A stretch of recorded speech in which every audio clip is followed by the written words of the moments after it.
नमस्कार दर्शकवृन्द सम्बोधन नेपालगञ्ज विशेषमा यहाँहरूलाई स्वागत छ। म दुर्गा रोकाए। दर्शकवृन्द यस क्षेत्रको आर्थिक, सामाजिक, सांस्कृतिक, कृषि, पर्यटन, खेलकुद, मानवीय तथा भौतिक विकासका खबरलाई यस कार्यक्रम मार्फत प्रस्तुत गर्दै आइरहेका छौँ। आज हामीले विश्वव्यापी रूपमा फैलिएको कोरोनाका कारण सबैभन्दा प्रभावित भएको होटल व्यवसाय र पर्यटन व्यवसायका विषयमा रहेर तयार पारिएको सामग्री प्रस्तुत गर्नेछौँ।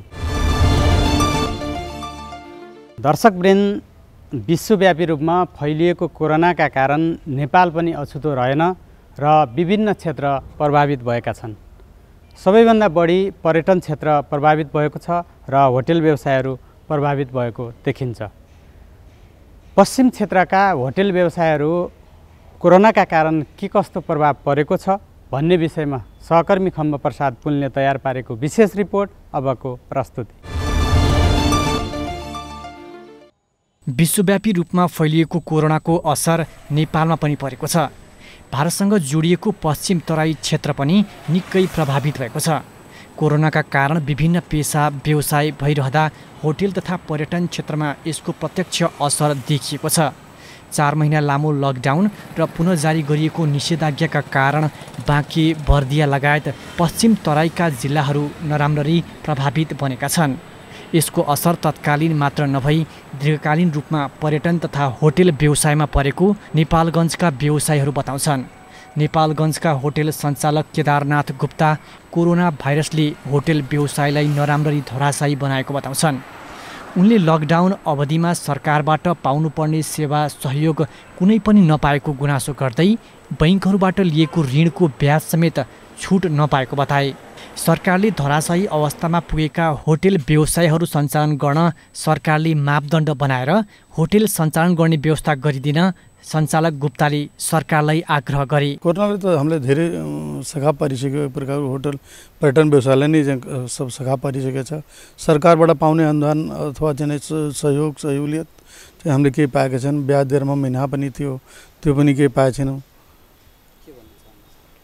सरकारले केही होटल खोल्नलाई कुनै स्वास्थ्यको जुन एउटा नियमहरू हुन्छ नि, तरिका गाइडलाइन जारी गरेर होटल खोल्ने वातावरण बनाइदिनु पर्यो। कोरोना सङ्क्रमणकै कारण होटल व्यवसायमा काम गर्ने मजदुर समेत बेरोजगार हुनुपर्ने अवस्था सिर्जना भएको छ भने होटल सञ्चालकहरूले लामो समयसम्म न्यूनतम 25,000 देखि अधिकतम 2 लाखसम्म घर भाडा तिर्न बाध्य भएका छन्। यसै समयमा नेपालगञ्जमा 141 घरधनीहरूले 1 महिनादेखि 4 महिनासम्मको घर भाडा छुट दिएका छन्। फस्टाउँदै गएको पर्यटन व्यवसाय लकडाउनकै कारण नराम्ररी धराशायी भएको छ। आन्तरिक तथा बाह्य पर्यटक नभित्रिएपछि पश्चिम नेपालका होटल व्यवसाय क्षेत्रमा नराम्ररी घाटा लागेको छ। पछिल्लो समय बाँके जिल्लाका होटल व्यवसायमा 2 अरब चालु पुँजी र 10 अरब स्थिर पुँजी लगानी गरिएको छ। यति ठुलो धनराशि लगानी गरेर होटल व्यवसाय सञ्चालन गर्न आँट गरेका व्यवसायीहरू बैङ्क ब्याजमा समेत छुट नपाएपछि झन निराश बन्दै गएका छन्। सरकारले विश्व स्वास्थ्य सङ्गठनले निर्देशन गरेको नियमलाई पालना गर्दै मापदण्ड बनाएर होटल व्यवसाय सञ्चालन गर्न दिनुपर्ने व्यवसायीहरूले माग गर्दै आएका छन्। दर्शकवृन्द, सम्बोधन नेपालगञ्ज विशेषको विशेष प्रसङ्गमा आजको श्रृङ्खलामा हामीसँग हुनुहुन्छ होटल व्यवसाय महासङ्घ प्रदेश नम्बर 5 का अध्यक्ष भास्कर काफ्ले। उहाँसँग हामीले खास गरी कोरोनाका कारण होटल व्यवसाय, खास गरी पर्यटन व्यवसायमा पर्न गएको असरका विषयमा रहेर कुराकानी गर्नेछौँ। यहाँलाई कार्यक्रममा स्वागत छ। धन्यवाद। यो विश्वव्यापी रूपमा फैलिएको कोरोनाका कारण थुप्रै क्षेत्र प्रभावित छन्। खास गरी आज बढी प्रभावित भएको क्षेत्र भनेकै पर्यटन व्यवसाय हो र होटल व्यवसाय यहाँहरू प्रत्यक्ष प्रभावित हुनुहुन्छ। पछिल्लो समय साउन 15 गतेदेखि होटल सञ्चालनमा आउने भनिएको थियो, फेरि पनि जोखिम बढ्दै गएर अहिले यति बेला लकडाउन चलिरहेको छ। यहाँहरू कसरी गुर्जी राख्नुभएको छ, कसरी अगाडि बढ्दै हुनुहुन्छ? हजुरले भने जस्तै विश्वभर एउटा चाहिँ कोभिड-19 को असर आर्थिक क्षेत्रमा, निजी क्षेत्र लगायतको चाहिँ आर्थिक गतिविधि अर्थतन्त्रमा ठुलो नकारात्मक असर पर्यो। त्यसको असर स्वभावैले पर्यटन क्षेत्र, पर्यटनको एउटा अङ्ग होटल व्यवसाय क्षेत्रमा असाध्यै ठुलो यसको असर रहिरहेको छ। यद्यपि यो असर अहिले कहाँ गएर टुङ्गिने हो अथवा यो कहिलेसम्म रहने हो भन्ने कुराको समेत अहिले हामी यसै अनुमान गर्न सक्ने परिस्थिति छैन। तपाईले अघि भने जस्तै साउन 15 देखि होटल व्यवसायहरूलाई पनि सुचारू गर्ने, भदौ 1 गतेदेखि यातायात र अनि आन्तरिक अथवा बाह्य एयरपोर्टहरूलाई पनि सुचारू गर्ने जुन एउटा नेपाल सरकारको क्याबिनेटको डिसिजन थियो, त्यसले हामीलाई अब मुलुक सहजतातर्फ जाँदैछ भन्ने खालको एउटा चाहिँ अनुभूति भइरहँदा पछिल्लो समय यो कोभिड का पोजिटिभ केसहरू देशैभरि जुन ढङ्गले आए, जुन ढङ्गले चाहिँ यो फैलिँदै गयो, त्यसले झन् विकराल रूप लिँदै गएर यो व्यवसाय धराशायी हुने अवस्थामा जाने हो कि अथवा चाहिँ यो व्यवसायबाट अब कसरी चाहिँ पार पाउने हो भन्ने ढङ्गको चिन्ता चासो सबै व्यवसाय क्षेत्रमा अहिले व्याप्त रहेको छ। र यो व्यवसाय अहिले चाहिँ तपाईको असाध्यै ठुलो मर्माहतमा छ, असाध्यै ठुलो लगानीहरू जोखिममा परेको छ। यो उद्योग अथवा यो व्यवसाय जोखिम परिरहँदा धेरै सेक्टरहरूलाई, कर्मचारी सेक्टरमा भयो, यसका कृषि उत्पादनका क्षेत्रहरूलाई पनि ठुलो प्रभाव पार्ने भावनाले यो क्षेत्रलाई बचाइराख्नको निम्ति राज्यले पनि अब अहिले चाहिँ नेपालले एउटा चाहिँ नेपालको अर्थतन्त्रको मेरुदण्ड, आर्थिक समृद्धिको आधारलाई चाहिँ पर्यटन उद्योग अथवा होटल व्यवसाय र यो क्षेत्रलाई मानिरहेको बेला, पर्यटन वर्ष राज्यले मनाइरहेको बेला यो खालको चाहिँ जुन एकाएक यस्तो खालको विश्व महामारी आयो, यसले चाहिँ समग्र अर्थतन्त्रलाई र त्यसमा पनि पर्यटनको एउटा अङ्ग होटल व्यवसायलाई नराम्रोसँग प्रभावित पारेको छ। र यसबाट उठ्नको निम्ति अब व्यवसायहरूले ठुलो मेहनत गर्नुपर्ने, ठुलो मूल्य चुकाउनु पर्ने र यसलाई राज्यले सपोर्ट गरेन भने कैयौँ व्यवसायहरू विस्थापित हुन सक्ने अवस्थाबाट गुजिरहेका छौँ। करिब 5 महिना भइसक्यो यहाँहरूका होटल व्यवसायहरू बन्द छन्, पर्यटन व्यवसाय सञ्चालन हुन सकेको छैन। खास गरी अब यहाँहरूले कस्ता समस्याहरू झेल्नु परेको छ, किनभने थुप्रै व्यवसायहरू भाडामा बसिरहेको अवस्था पनि छ, होटल व्यवसायहरू, कर्मचारीका कुराहरू होलान्, यी यावत कस्ता खालका समस्याहरू यहाँले झेल्दै हुनुहुन्छ? समस्याको विषयमा कुरा गर्नु पर्दाखेरि धेरै खालका समस्याहरू यो व्यवसायभित्र छन्। खास गरिकन ठुला अथवा स्तरीय होटलहरूको समस्या, त्यो क्षेत्रको समस्या भनेको ब्याङ्किङ कारोबारसित बढी लोन अथवा चाहिँ किस्ताहरूसँग बढी सम्बन्धित भएको हुनाले प्रमुख समस्या उनीहरूको आजको दिनमा ब्याङ्कका ब्याज अनि उनीहरूले तिर्नुपर्ने ब्याङ्कको किस्ता, ती कुराहरूले चाहिँ पिरेलिरहेको छ भने त्योभन्दा मध्यम वर्गतिर आइरहँदा अधिकांश ठुलो सङ्ख्या, अहिले प्रदेश नम्बर 5 मा होटल व्यवसायको सङ्ख्या भन्नुहुन्छ भने करिब साना ठुला गरेर 11,000 को हाराहारीमा होटल व्यवसायहरू छन्।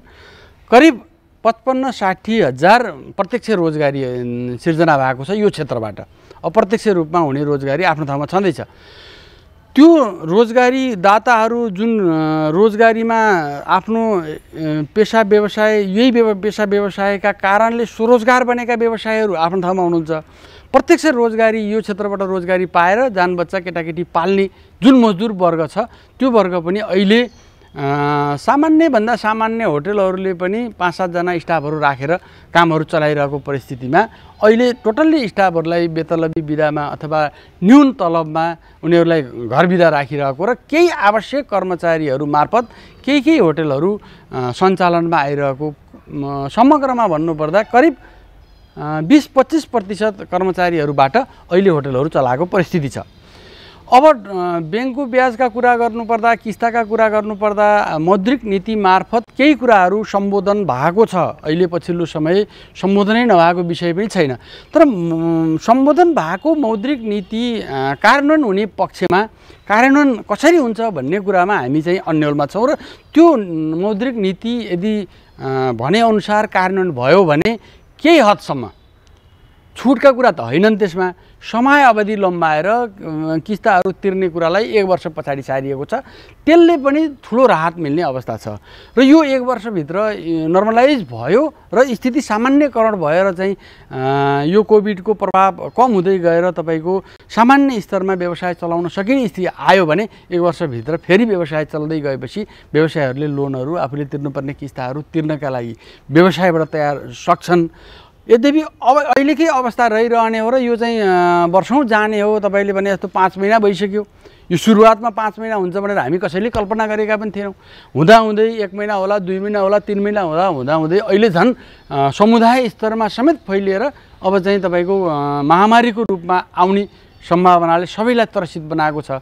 यो वर्ष जाने हो अथवा हाम्रा चाडबाड आउने बेला पनि आउन लाग्यो। अब यो चाडबाडमा झन् मान्छेहरूको गेदरिङ हुने, यो मान्छेबाट मान्छेमा सर्ने रोग भएको हुनाले त्यो खालका गेदरिङहरूले पनि यसलाई चाहिँ प्रभाव पार्छ र अझै तल्लो स्तरका होटलहरू अथवा सामान्य भन्नु धेरै ठुलो सङ्ख्याको होटलहरू अहिले पनि घर भाडामा सञ्चालित छन्। ती भाडाका होटलहरूलाई न राज्यले सम्बोधन गर्न सकेका छ, राज्यले एक ढङ्गले अनुरोध गर्ने कुरा गर्यो, तर निजी अथवा कसैको निजी प्रपर्टीमा राज्यले पनि धेरै ठुलो दबाब दिन सक्ने अवस्था पनि छैन। हाम्रो माग के हो त भन्दाखेरि कसैले घर भाडामा लगाएको छ भने त्यस्तो भाडाको लोनलाई कमसेकम पनि मिना अथवा कमसेकम 50% मिना गर्ने ब्याजमा सम्म गर्यो भने त्यो घरधनीलाई भाडाको रकममा हामी मिना गर्नका निम्ति दबाब दिन सक्थ्यौँ, अनुरोध गर्न सक्थ्यौँ। कैयौँले अहिले पनि यही असहज परिस्थितिमा भाडा छुट गर्नुभएको छ। उहाँहरूलाई तपाईँहरूको टेलिभिजन मार्फत म धन्यवाद पनि दिन चाहन्छु।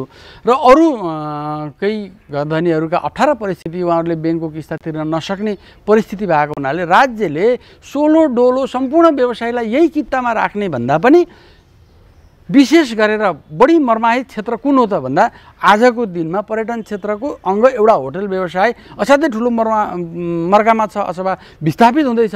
त्यो क्षेत्रलाई माथि उठाउनको निम्ति विशेष प्याकेज ल्याएर अगाडि जानको निम्ति होटल व्यवसाय लगाएका घरधनीहरूलाई विशेष ब्याङ्क ब्याजमा किस्तामा सहुलियत दिन सक्यो भने त्यो एउटा चाहिँ राहत हुने थियो। जस्तो मौद्रिक नीतिले खास गरी यहाँहरूको व्यवसायमा केही न केही राहत दिएको कुरा त यहाँले राख्नुभयो। अझै के कुरा गरिदियो भने होइन, अहिलेसम्म भनौँ 5-5 महिना बन्द भएको, अबको अवस्था पनि के हुने हो, यो होटल व्यवसाय चाहिँ केही न केही रूपमा अगाडि बढ्न सकोस्, पर्यटन व्यवसाय कमसेकम अगाडि बढ्न सकोस्, त्यसका लागि के गरिदिए हुन्थ्यो जस्तो लाग्छ यहाँलाई? मौद्रिक नीति मार्फत धेरै कुराहरू सम्बोधन गर्न राज्यले अहिले पछिल्लो समय पर्यटन क्षेत्रलाई कोसिस गरेको छ।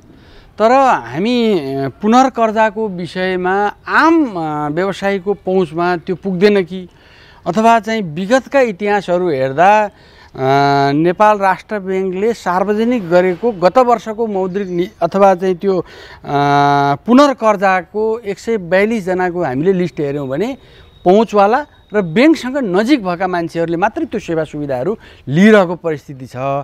यद्यपि अहिले पछिल्लो समयको मौद्रिक नीतिमा ब्याङ्कहरूलाई पनि प्रश्नसँग राष्ट्र ब्याङ्कले के भनेको छ भने एउटा शाखाबाट कमसेकम पनि 10 जना ग्राहकलाई त्यो खालको सेवा सुविधाहरू दिने भनेका कारणले अहिले तल्लो लेभलसम्म पनि पुग्छ कि भन्ने चाहिँ हामीले आशा गरिरहेका छौँ। यद्यपि विगतको इतिहास हेर्ने हो भने अहिले पनि ठुला बडाहरूले त्यो चाहिँ पुनर्कर्जाको निम्ति जुन 5%मा चाहिँ ब्याङ्क लोन दिने चाहिँ राज्यले व्यवस्था गरेका छ, त्यसको सर्टेन एमाउन्ट छ, त्यसका सर्टेन क्षेत्रहरू छन्। त्यो क्षेत्रमध्येको होटल पनि एउटा क्षेत्र हो। तर ठुला बडाहरूले मात्रै सबै सुविधाहरू लिएर आम व्यवसायहरू अथवा चाहिँ असाध्यै मर्कामा परेका व्यवसायहरूसँग त्यो खालको पहुँच नभएका कारणले त्यहाँ पुग्न सक्दैन कि भन्ने कार्यान्वयनको पाटोमा चाहिँ हामी चाहिँ अझै पनि यो मौद्रिक नीति पूर्ण कार्यान्वयन हुन्छ भन्ने कुरामा त आशावादी मात्रै छौँ, पूर्ण विश्वस्त छैनौँ। यद्यपि अहिले पछिल्लो समय एउटा शाखाबाट 10 जना अनिवार्य हुनै पर्ने भन्ने नीति ल्याएका कारणले 10 जनाभित्र त एउटा सहरमा 2-3वटा शाखा हुन्छन्। आज त गाउँपालिकामा पनि थुप्रै गाउँपालिकामा ब्याङ्कहरू खुलिसकेका छन्। त्यसकारण त्यो खालको सेवाबाट चाहिँ सुविधा लिन व्यवसायहरू पाउँछन् भन्ने कुरामा आशावादी छौँ र यो मौद्रिक नीति लागू भयो भने केही राहतको महसुस व्यवसायहरूले गर्नेछन्। अब अहिले पछिल्लो दिनमा फेरि पनि होटल व्यवसाय सञ्चालन हुने अवस्थामा थिए, जोखिम बढेपछि फेरि बन्द भएको अवस्था छ। खास गरी अब व्यवसाय पनि सञ्चालन गर्ने, व्यवसायहरू पनि नमर्ने र यो कोरोना भनौँ न यसलाई चाहिँ जुन स्वास्थ्य संस्थाहरूले जुन जारी गरेका स्वास्थ्य सुरक्षाका कुराहरू छन् यो अपनाउँदै अगाडि बढ्न सकिने अवस्था हो कि होइन, यहाँहरूको दृष्टिकोणमा के छ त्यो? र सानादेखि मजौलादेखि ठुला होटेलसम्म सञ्चालन गर्ने खालका नीतिहरू राज्यले ल्याएको खण्डमा यहाँहरूलाई भनौँ न अब मौद्रिक नीतिले पनि केही कुराहरू समेटेको कुराहरूले यहाँले अवगत गराइसक्नुभयो। अब अगाडि बढ्नलाई चाहिँ पर्यटन व्यवसाय पनि सञ्चालनमा आउने र कोरोना जोखिमलाई पनि बिस्तारै कम गर्ने, किनभने अब कोरोना यो कहिलेसम्म जाने हो भन्ने कहीँ कतै कसैले भन्न सक्ने अवस्था छैन। त्यसकारणले सँगसँगै अगाडि बढ्नका निम्ति चाहिँ के गर्नु पर्ला जस्तो लाग्छ यहाँलाई? होटल व्यवसायलाई सञ्चालन गर्नको निम्ति अहिले पछिल्लो समय जुन ढङ्गले रेस्टुरेन्टहरू र सामान्य लजहरू पनि चल्न थालेका थिए, सार्वजनिक यातायातका साधनहरू अनि एयरपोर्टहरू र यो जुन कोरोनाको चाहिँ महामारी सामान्यकरण नहुँदासम्म त्यति ठुलो सङ्ख्यामा होटलहरू चल्न सक्ने अवस्था रहँदैन।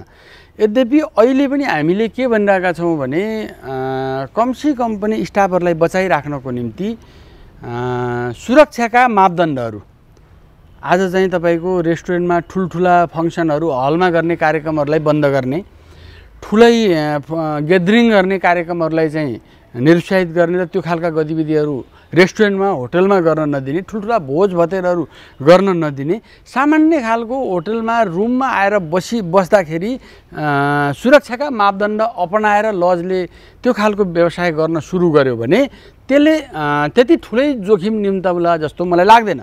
रेस्टुरेन्टको हकमा पनि तपाईँको प्याकिङ गरेर घरमा लगेर खान सकेसम्म त्यस्तो व्यवस्था गर्ने, होटलहरूले नै अहिले त अनलाइन सर्भिसहरू पनि चलिरहेका छन् अनि चाहिँ होटलले आफै सर्भिस डेलिभरी पनि दिइरहेको परिस्थितिमा प्याकिङ गरेर घरमै लगेर खाना दिन सक्ने व्यवस्था पनि गराउने र त्यो खालको गतिविधिबाट चलाउन सकियो भने होटल व्यवसायहरूलाई कमसेकम स्टाफहरूलाई सामान्य खर्चहरू, विद्युत पानीका खर्चहरू त्यो खालको चाहिँ गर्न सकिन्थ्यो कि भन्ने कुराहरू हामीले पटक पटक राखिरहेका छौँ। आज तपाईँ हेर्नुभयो भने योभन्दा बढी जोखिम भएका, बढी भिडभाड भएका हुने ठाउँहरू आज ब्याङ्कमा हेर्ने हो भने ठुलो लाइन छ, ती ब्याङ्कहरू खुलिरहेका छन्।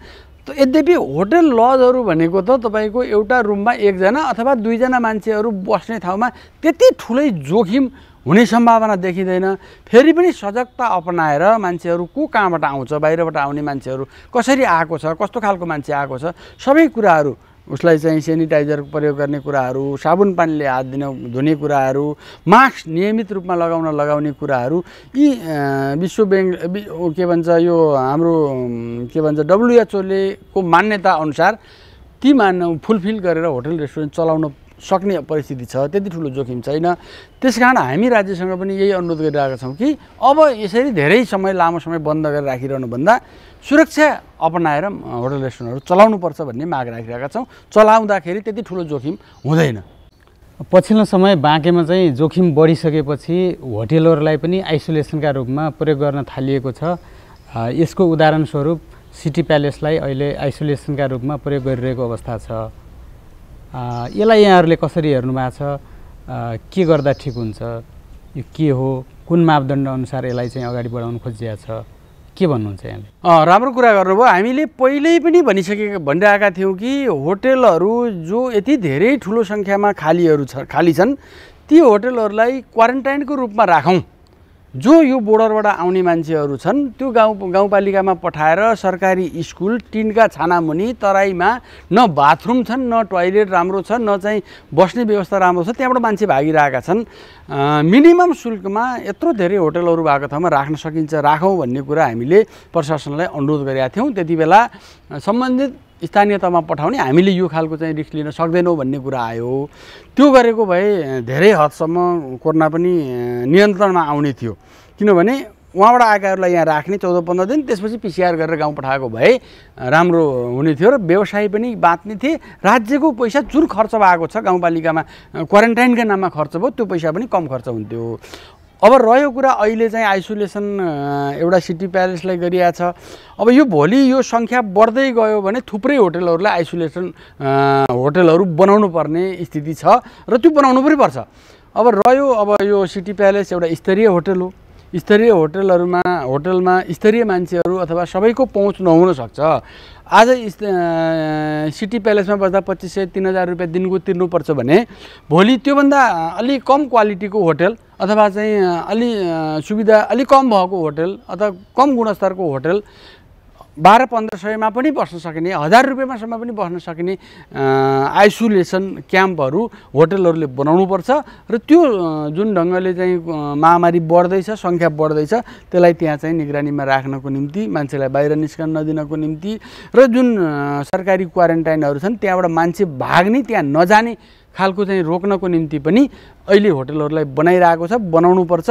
रेटलाई बरु चाहिँ तपाईँको बढी भएको छ भने रेटलाई समायोजन गर्नुपर्छ। यस्तो परिस्थितिमा व्यवसायहरूले पनि धेरै रेट लिने कुराहरू यही मौकामा चाहिँ अचुक पैसा लिने कुराहरू भन्दा पनि मेरो पनि जिम्मेवारी हो योसँग लड्ने, यो कोरोनासँग भन्ने कुराको जिम्मेवारी बोधका साथ जुन ढङ्गले चाहिँ होटलहरूलाई आइसोलेसन गर्ने प्रक्रिया सुरुवात गरिएको छ यो राम्रो छ। यहाँको महत्त्वपूर्ण समयका बावजुद हाम्रो कार्यक्रममा आइदिनु भयो, यहाँलाई धेरै धेरै धन्यवाद छ। धन्यवाद। तपाईँहरू हाम्रा कुराहरू एउटा स्तरीय टेलिभिजन मार्फत देशभरि चाहिँ आम पब्लिकहरूलाई हाम्रा समस्याहरू जुन एउटा सुनाउने अवसर प्रदान गर्नुभयो त्यसको निम्ति म एबी न्युज टेलिभिजन र विशेष गरेर नेपालगञ्ज ब्युरोलाई हार्दिक धन्यवाद ज्ञापन गर्न चाहन्छु। हवस् त दर्शकवृन्द, आजका लागि सम्बोधन नेपालगञ्ज विशेषको निर्धारित समय सकिएको छ। अर्को साता यसै समयमा नयाँ विषयवस्तुका साथ प्रस्तुत हुनेछौँ। खबरभित्रको खबरका लागि हेर्दै गर्नुहोला एबी न्युज खबर। नमस्कार।